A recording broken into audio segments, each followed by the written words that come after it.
Hi, everyone. Welcome to this new episode of Carolyn Talks, YouTube channel and podcast, where I, your host, Carolyn Hines, film culture critic and journalist, speak to film creatives around the world about their work, the industry, and what inspires them. And today, I am so happy to be joined by production designer Hannah Beachler to talk about her work on the film Sinners, directed and written by Ryan Coogler. I am such a fan of Hannah. Like, you don't even know. This is like a dream, literal dream come true for me as a film critic and a journalist, because I've admired your work for years. And in watching Sinners, this is a film about African culture, African history in America, but I also think of globally because there's hints to like West African traditions and religion and spirituality and spiritual practices. And it's about these two twin brothers. And me being a twin, I'm a fraternal twin. I saw a lot of like similarities in the relationship I have with my sister with Stack and Smoke. Like there's that love, but there's that animosity, and it plays a lot in the duality of what being a human being is like, what being a Black person in North America is like, what being a twin is like. And Hannah, just first of all, thank you so much for joining me today to talk about the film and Thank about your work. you. Thank you. Thank you for having me. Yeah, I'm so happy. And usually I like to ask my guests to say a little bit about themselves and how they got involved in the film industry. So I know a little bit of your background. I know you studied architecture, and like your own father was an architect, and like he kind of inspired your love of the craft of building. So I want to ask you, like, what was it about architecture and production design that made you decide to want to be a production designer in the film industry? Because you could use architecture as a background for a lot of other jobs, you know, like you can do a sculpting, like architecture inspires sculpting, architecture inspires painting, and it inspires like engineering. So what was it about film that made you gravitate towards that? Well, for me, I was actually a as a student, I was in fashion design, and at first, and then I was a film student. My father was an architect; he's passed, and but he yeah, I was very much a part of that in his life. Like he built the home that I grew up in. He designed and built that home. And I was always the one that kind of went with him on all of his job sites. And he really taught me how to like walk into a building that was only framed out and be able to see what it looked like, understanding what the walls were and like where the kitchen was. And so having to kind of look through the sticks of framing to see a finished product. And I think because we did that so much and it was fun and I'm able to walk into a space and sort of like see the space, like three-dimensionally see the space. So, that was just something part of like just growing up, honestly. That was I was always in his office. Again, we went to his job sites and I would help him build when we went to build another structure on the property that I grew up on. He was like teaching me, I was in his workshop all the time and teaching me like how to measure and what that meant and how to cut and use a saw and all the tools. And, so it was always in my life. And then I was like, I want to go to the big city because it was kind of like a farm life type thing. And, be in fashion design. So I went to school for that. And then I kind of got into photography and then I got into film.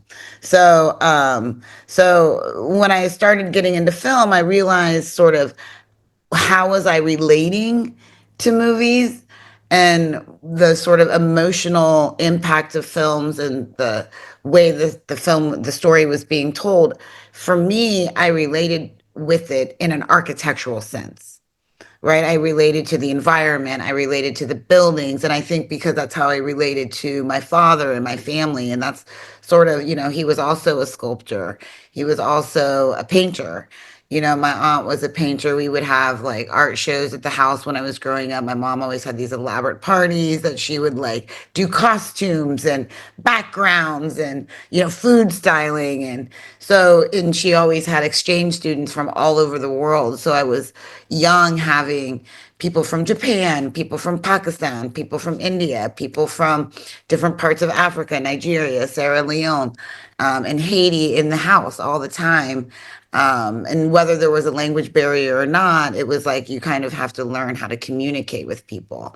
So that was really my upbringing. And it almost seems the more I get older and the more I think about it, it was almost this is like the most natural place for me to be because it incorporates everything that I ever loved, fashion, and incorporates architecture, art, research, sort of the uh, didactic nature of film and what I do. So it kind of was going to go there, I think. Yeah, and the thing is like in how you describe your upbringing, like your whole life was kind of like a production, like like you're like making a house is a production, but like describing what your mom and your aunt did, like they made everything a production, like get-togethers, parties, and that was a production, and it kind of made me think of kind of like I'm from Barbados, I'm from the Caribbean, so like something that is very, I think, a part of living on an island is when a house is being built you are almost always there from the beginning because like many of us, our grandparents build our houses, our parents build our houses. And what they do is you grow up watching your home be built. Like the family home that we have, the one that we're in now is built on the same family plot because there is a old back, it's a style called chattel house. So like that's where the term chattel slavery actually came from chattel Mm. houses. And my birth house was a chattel house. But we grew out of that. We moved out, and then my grandmother that house was torn down, and it was built. The concrete house that our family's in now was built from the scratch. And like what my grandmother said was like, "You're going to live in this house. You're going to watch how this house is built." And so like we would every evening after school, we pass where the house is being built, and we watch the foundation get dug up. We watch the power lines, the water lines, the gas lines because we use natural gas, and we got watch that get put up. We watched the foundation get poured. We watched the walls go up. And something that she did, she made sure we did is like once the external structure was built, when they were putting up the covers and stuff, she was like, "You're going to go in here and you're going to be a part of the selection process." Like I went with my mother to figure out like what kind of tiles we wanted in the bathroom and kitchen, what kind of wood we would use for the wardrobes, what kind of wood we would use in the kitchen versus so like in hearing you describe that, I was very much I can relate to you a lot of that. And I think that's one of the reasons why I love production design and watching the behind the scenes making of films because you get to see the film built from the ground up. And in talking about the structures, like structures plays a very important part in Sinners. Like a lot of the actual physical structures of like the sawmill, the church, the stores that they build. And one of the things I want to start talking with you about is the one of the first aspects we get of how life was in the South in late 1920s, early 1930s, is how the streets are separated. On one side of the street is the stores, the mercantile stores, as it would have been called, where the Black patrons visited. And then on the opposite side is the stores where the white patrons visited. And I wanted to ask you about the differences, architectural differences, but also the stylistic differences, because I noticed for the mercantile where we see is um not stack. It is what am I Smoke. drawing a blank? Smoke. Why am I drawing a blank? Smoke going to meet Grace and Bo. And I noticed the wood looks more raw. It's like on varnished wood. The products that is being sold doesn't look as well packaged. It's more raw, like like wax paper kind of stuff. Whereas in the set for the white patrons visited, things look a bit more polished. It's a bit more painted. So I want you to talk about that, just like giving us an introduction into the separation of black and white and the duality that exists within this film from just that opening sequence of the stores. Yeah, I think that the stores are a really great place to really kind of talk because about the film itself overall, because I think it encompasses a lot of what the film and the story are about. And, I'm glad that you noticed the differences within those two places. And it kind of goes throughout the entire town. And when you go into the Black Side grocery store, Bo and Grace's grocery store, you'll notice that a lot of the things being sold are tools, Mm-hmm. things of labor, things of work. You have more produce, things that are more lasting in the sense of staples like flour and cornmeal, things that when you make, there's a tradition in New Orleans of when you make your rice and beans, right? So you're doing laundry and you're making your rice and beans and things that then can last throughout the week, right? It's all about sort of survival, which is a lot about what the film is about. So that's what you're finding on the Black Side. You're finding again the staples in life. There's ice. There's the Red Hots and the King Tamale stores right there. You have a little cafe, but then you have like the guy who's selling fish. You see that really quickly, like a little bit of the slice of life, and the people are standing outside, and he's selling fish in bags and things like that. Like that's what you really see. And then when you get to the other side, you'll see the movie theater entertainment. You'll see the car dealership, right? So the price of things are more. And when you're in the other grocery store, it's flowers that are being sold, it's cakes and fruits, sweet things, books, things of learning and knowledge, that are being sold on the in the white store, in the white grocery store. So you don't see any things of that are utilitarian or that are tools or that are labor driven. It's all about sort of things that are for pleasure, things that are for relaxation, things are for, so that's sort of the difference, right? Because you've got this duality of the richness of the land and then the poverty of the people. And you then you see sort of where in the Delta the Asian American or the Chinese, to be quite specific, the Chinese American culture fit, where they could kind of go between both worlds, but then the middle was sort of their own um, problems as well with the many cultures that were in the Delta at the time. So that's for me was sort of the big introduction to what you're going to see in the dichotomy of the sets and the production design throughout the film, was sort of setting it up, and the duality between Smoke and Stack and Annie and Mary. And, you know, again, everything has its pair in there. So it really speaks to just the duality and the juxtaposition of how we're dealing with things in the film, along with the story and the environment, in the clothing and the cinematography, and how then that all goes together. But I think, yeah, I'm really happy that you noticed that about the downtown, which we shot in Donaldsonville, Louisiana, for Clarksdale, Mississippi. Yeah, I love that that opening that particular introduction to that area in particular is because one of the things that I keenly noticed in the cinema on the screen, there's a black and white sign, and it's a food, I guess we'll call it like we would call it like a rum shop back home in Barbados, but it's a place where you can get alcohol but as well as food. And the sign, it lists the food being sold, like fried fish and fried liver. And I was like, that looks exactly like a sign I would have seen growing up in Barbados, you know, like on a rum stop. Like they'd have, they says liquor being sold, but it would list like the food being sold. So for that bit, I was just like that. It kind of made me think of how similar Southern U.S. culture is to Caribbean culture, because we do share not only the ancestry, but the way how the cultures kind of like permeated from West African culture. And Yes. speaking about that in the duality, I want to talk about how about the color scheme, because you mentioned we talked about the stores, but I noticed there's the color scheme of blue and red, and shades of blue and shades of red. And I kind of likened Smoke and Stack as this ultimate symbols of that, because like Stack, he wears like maroons, he wears reds, he wears like, you know, like more like earth tones. And I saw it as because there's an actual part of a building called a smokestack.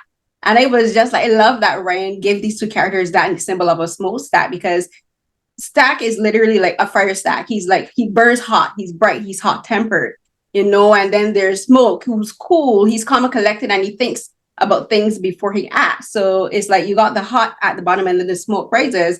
And in the film, in your production design, there's that symbolism of hot and cool that we see throughout the film, like in Annie's house, where that I see as Smoke's refuge. Like I saw in your tweet, you said it's called, the particular color blue is called hate blue, and that symbolizes her connection to African spirituality, but also like a refuge of Smoke, you know, and like a refuge of where he can think and where he can rest, but also where she's his voice of reason.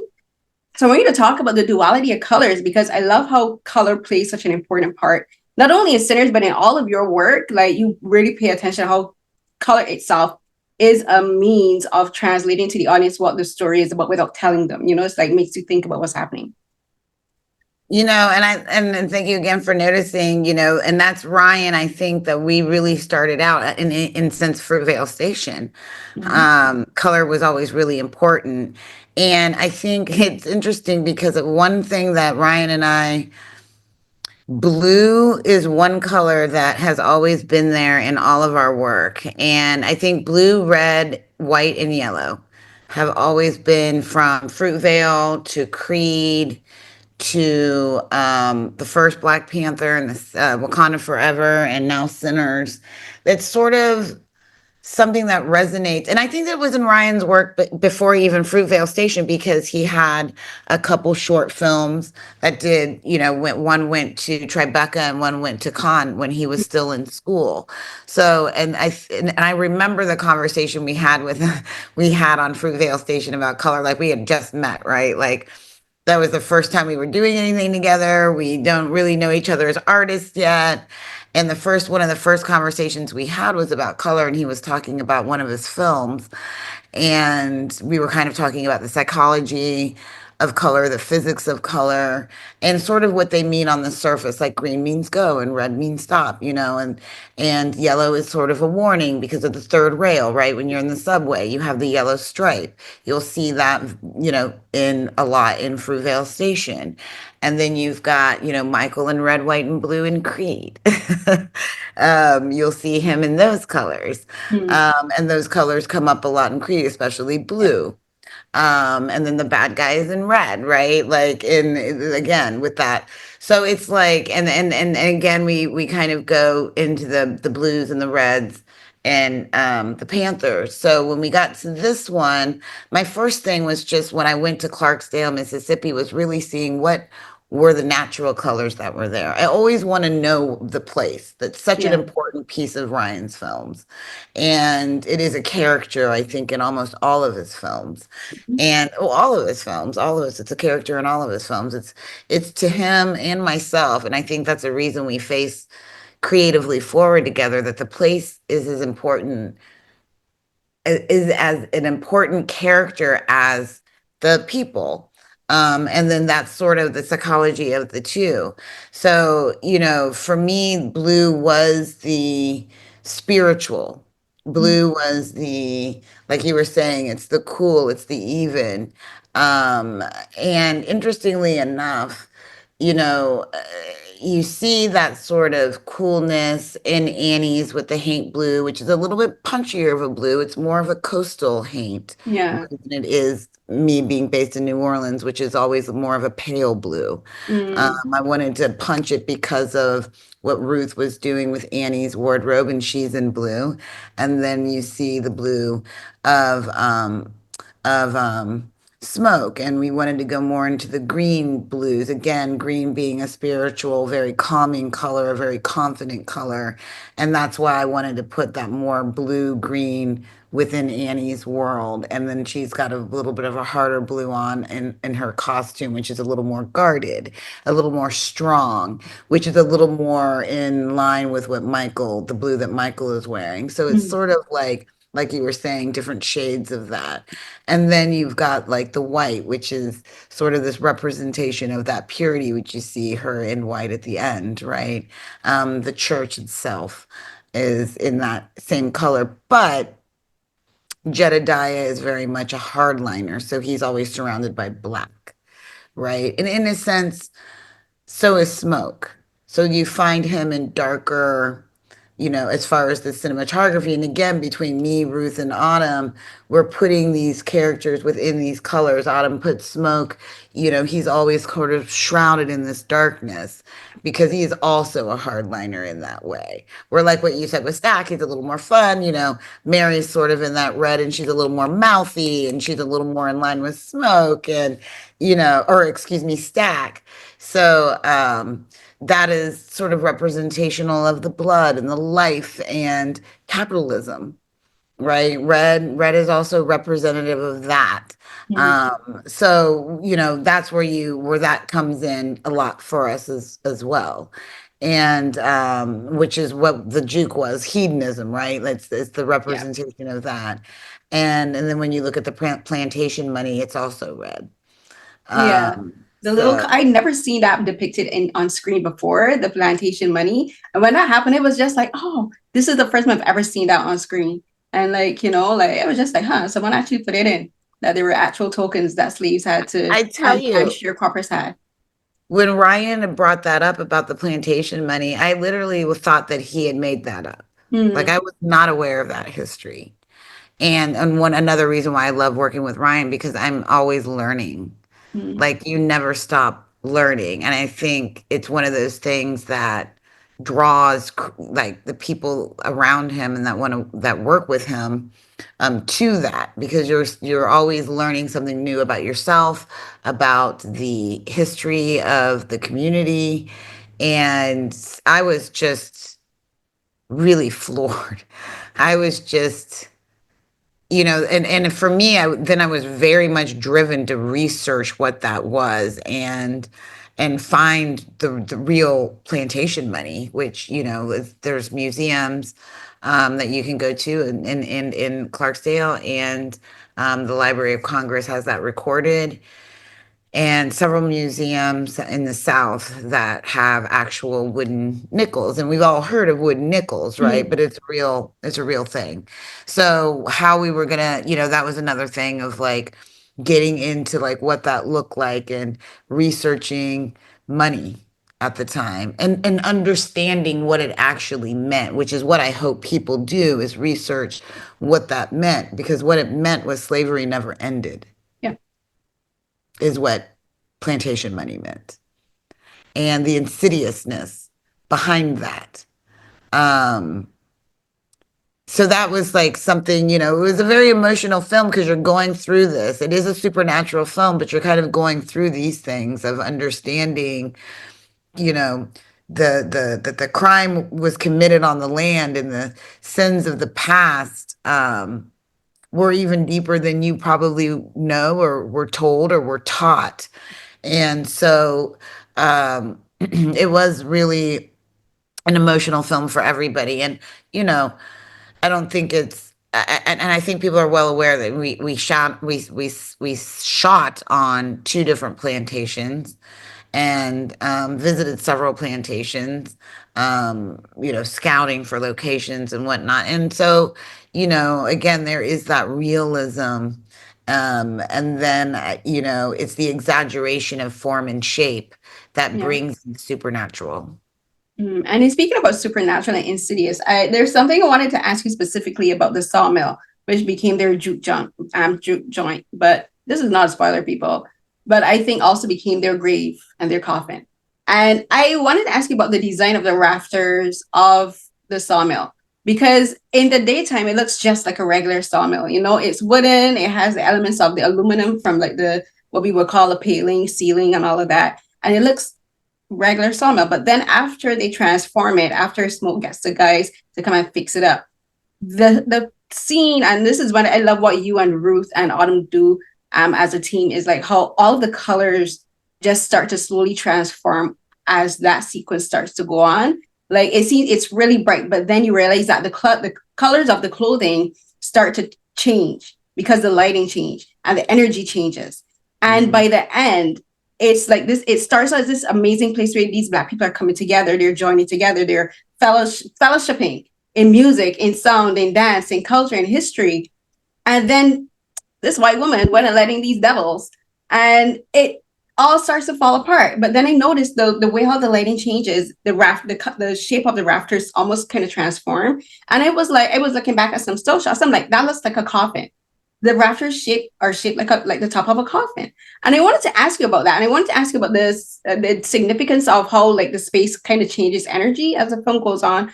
But and this is a pretty nerdy question, but when I noticed, I wanted to ask about when you are constructing a set and you know that it has to be destroyed, for instance, the burning sequence, do you have to picture how it's going to look when it's burned versus how it's going to look when it's together? Because I was just like, I have to first I look at it how it wants to be. What the design is of that, which is the first thing I did. And then it's the burn, but it has to do like so many things, right? Like, so a lot of it comes in different processes in any set, and I'll use different processes for doing exactly what you said, which I'm shocked a little bit. I think that anybody picked up on that. So thank you very much, because that's awesome. It's exactly what I wanted to do. And see, I don't know who I say I told you so to, but someone noticed it. I'll say it to myself. But I wanted it to do so many things. I wanted it to go from looking normal to not, in very simple terms. right? Mm, In very general terms. I don't want to, there's so, one, I want to save some things. Two, it's, I can go like for hours on all of like how that change wanted to happen and how it wanted to go through like two or three different moments of it just looks normal. Something's off. This is mm. crazy. Basically, yeah. I wish we Because had I hours because I just, have so many questions. But yes, continue.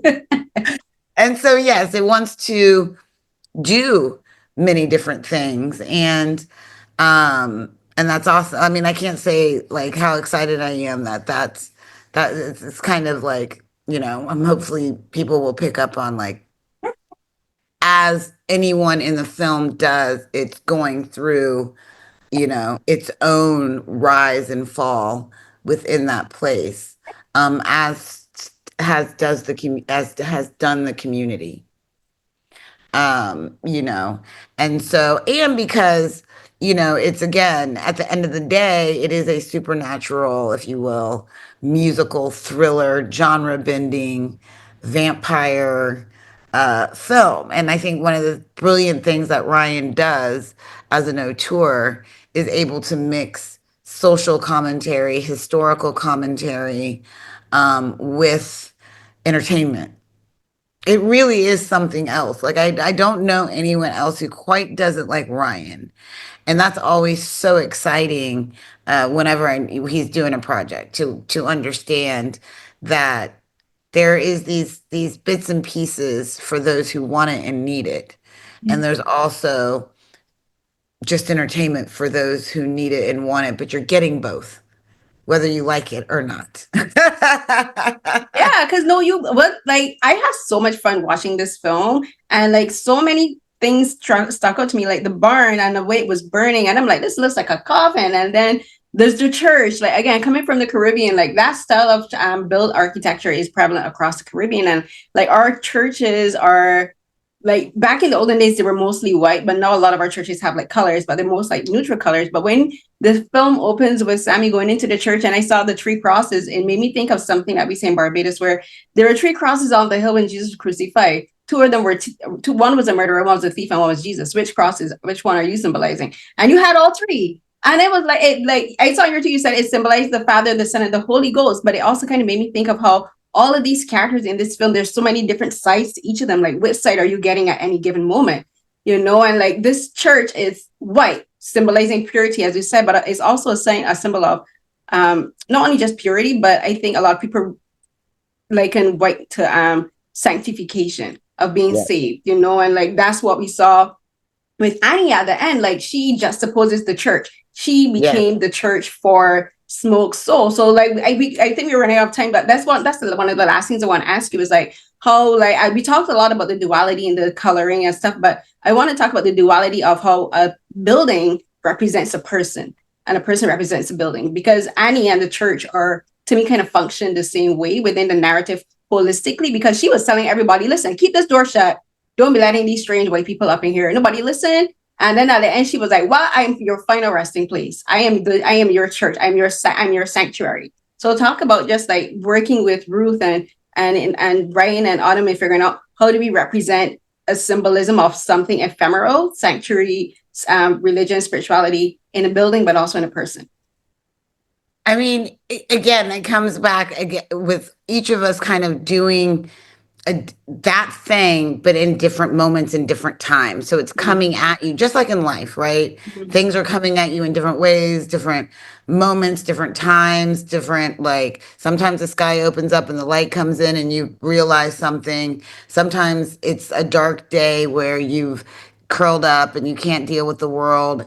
So it comes in different forms, like, but I think exactly what you're saying, where you've got, and a little bit what I said previously, it was like, you've got sort of Mary and Stack and Remick as the representation of the juke, right? And you've got, and even Delta Slim in a sense, right? Of that Yeah. traveling, of that of the story he tells, of the train station, which was really representing people moving, like, Mhm.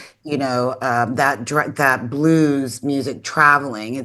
It's going, obviously from the south to the north, and that's how, blues has traveled. That train was so integral to the Black community at the time.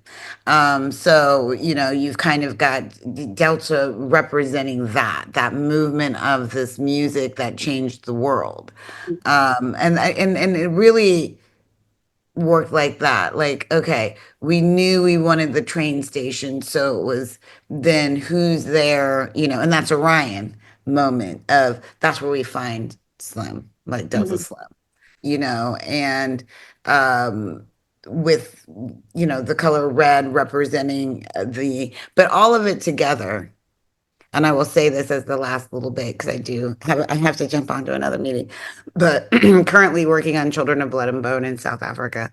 um but I will leave you. See, and I was thinking of it, and then my old brain was like, okay, it jumps in, it jumps out, but oh, here it is.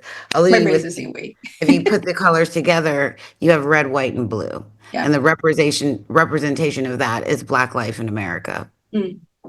And that was my initial why all those colors existed in that way, because it for me represents as an American, um exactly what this country, well, not the country that I'm currently in, but that country on the other side when I get back home, um represents all of those things. It represents this sort of sanctity and pure, this purification, this purity, this Puritan, right? It Mhm. represents spirituality because of the people who brought that soul and spirit. And then it also represents greed and blood and money and capitalism. And that's everything that's in the movie. Is thank you so much for taking the time for speaking with me, Hannah. I truly appreciate this. I wish we had more time, but like I just appreciate all the time we had today. Thank you so much for breaking it down and for sharing your Thank you. insights and your thought process. I really appreciate it. And I know you're working on, you said Treasure of Blood and Bone, and I honestly can't wait to see what you kind of do with that film. Like, what do you have imagined? Well, it's awesome. That's all I have to say. Thanks, bye. Have a good Thank you so day. much.